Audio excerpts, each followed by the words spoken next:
Hello everyone, welcome back to our today's social science class. Let's continue our second chapter of history class 9th, that is socialism in Europe and Russian Revolution.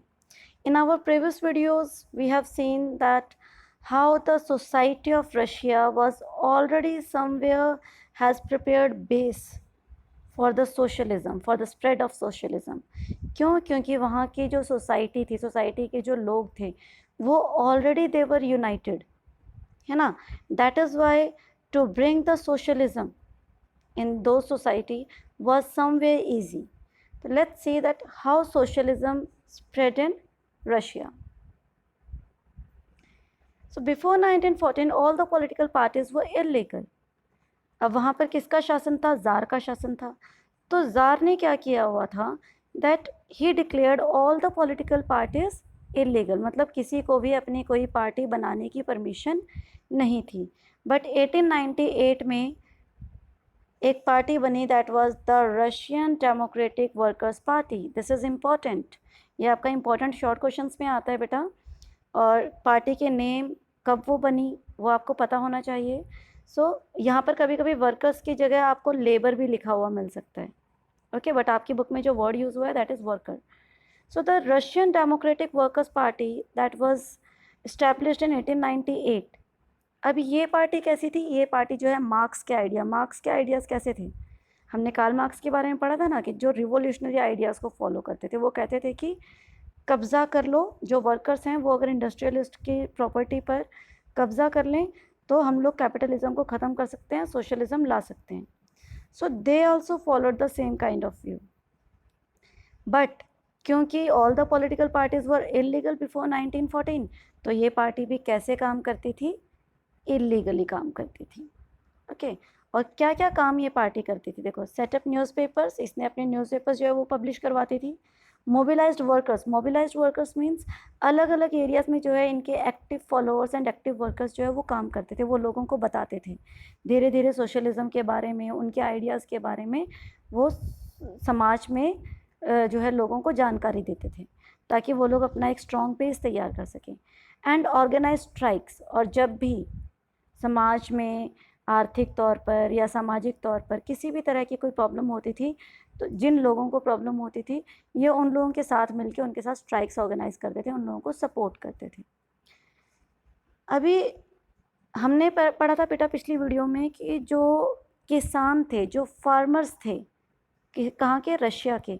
वो लोग कैसे थे? वो लोग अपने land को, अपनी ज़मीनों को आपस में बांटते थे, उस पर खेती करते थे.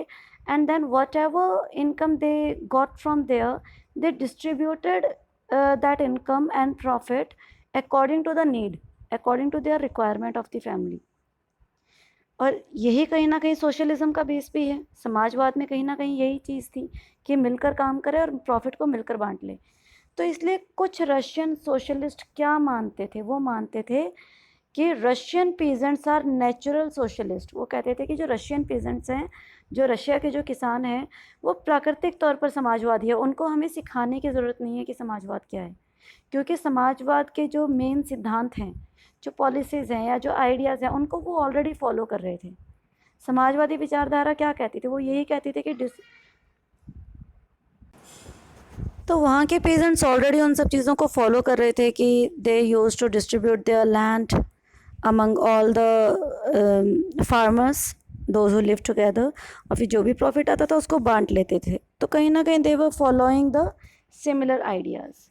ओके, बट हुआ क्या? Socialist formed socialist revolutionary party in 1900.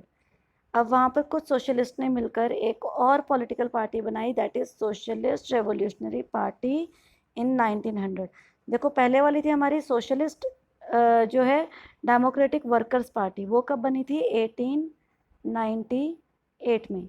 और सोशलिस्ट रिवोल्यूशनरी पार्टी कब बनी है हमारी? 1900 में. ओके, ये भी किसके लिए स्ट्रगल कर रहे थे? पीजेंट्स के लिए, किसानों के अधिकारों के लिए. They were struggling along with them.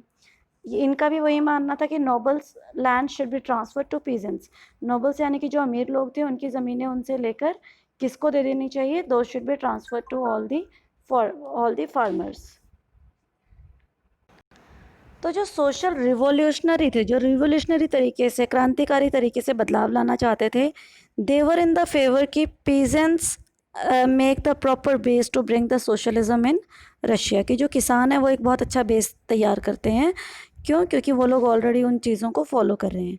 But some social Democrats मतलब जो राजनीतिक तरीके से बदलाव लाना चाहते थे, like Lenin was a main political leader, socialist as well as political leader there, whose complete name was Vladimir Lenin. वो क्या मानता था? वो मानते थे that he was not agreed, वो इस बात से बिल्कुल सहमत नहीं थे कि farmers are the right choice to bring socialism. क्यों? वो किसके फेवर में थे कि socialism should be brought by workers, not by the farmers.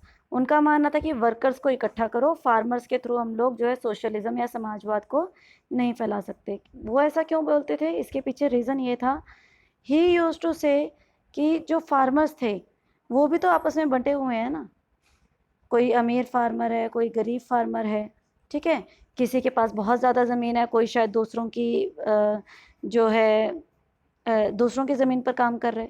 तो कहते थे कि फार्मर्स इंटरनली बंटे हुए हैं, वो इंटरनली देखा जाए तो कोई बहुत ज़्यादा अमीर है, कोई बहुत ज़्यादा गरीब है, तो उनको इकट्ठा करना पॉसिबल नहीं है। This was the thinking of Vladimir Lenin.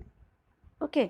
और दूसरी चीज़ जो है, इन्हीं विचारधाराओं के चलते, इन्हीं इश्यूज़ के चलते आगे जाकर जो है इनकी जो पार्टी थी वो 2 पार्ट्स में क्या हो गई? डिवाइड हो गई। कितने पार्ट्स में डिवाइड हो गई? 2 पार्ट्स में।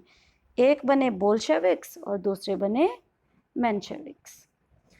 बोल्शेविक्स, अब देखें किस बेसिस पर जो है पार्टी डिवाइड हुई। बोल्शेविक्स के जो है नेता थे वो कौन बने? व्लादिमिर लेनिन, हेज लेनिन। एंड मेंशेविक्स के जो लीडर थे वो इनिशियली स्टार्टिंग में कौन बने? L Martov, he is the person here. अब दोनों में मेन डिफरेंस क्या था? ये आपका इंपॉर्टेंट क्वेश्चन बन सकता है कि दोनों में मेन इश्यूज क्या थे। जो लेनिन थे वो मानते थे कि party should be discipline with limited members, कि हर किसी को पार्टी ज्वाइन करने की परमिशन नहीं होनी चाहिए, they should be limited members, क्योंकि जितने लिमिटेड मेंबर्स होंगे उतना ज़्यादा डिसिप्लिन प्लस जो हम लोग कहते हैं ना एक सीक्रेसी, वो बनी रहती है, ठीक है। जबकि जो मेंशेविक्स थे, they believed that party should be open to all, कि जो भी लोग समाजवादी विचारधारा को अपनाना चाहते हैं, समाजवाद लाना चाहते हैं, उन सबको ही पार्टी ज्वाइन करने की परमिशन होनी चाहिए। और इन्हीं डिस्प्यूट्स के चलते जो है पार्टी डिवाइड हो गई, बोल्शेविक्स एक तरफ हो गए और मेंशेविक्स एक तरफ हो गए। So students, this was our topic for the day. The question for you that you have to find out, when was Social Democratic Party divided into Bolshevik and Menshevik? हमने शुरू में पढ़ा था कि 1898 में सोशल डेमोक्रेटिक वर्कर्स पार्टी थी ना, वो बोल्शेविक और मेंशेविक में कौन से साल में, किस समय जो है वो विभाजित हुई? That you have to find out. Comment your answer in the comment box. I hope that the topic is clear to you all, but still if you have any doubt, please feel free to ask. Thank you. Have a good day.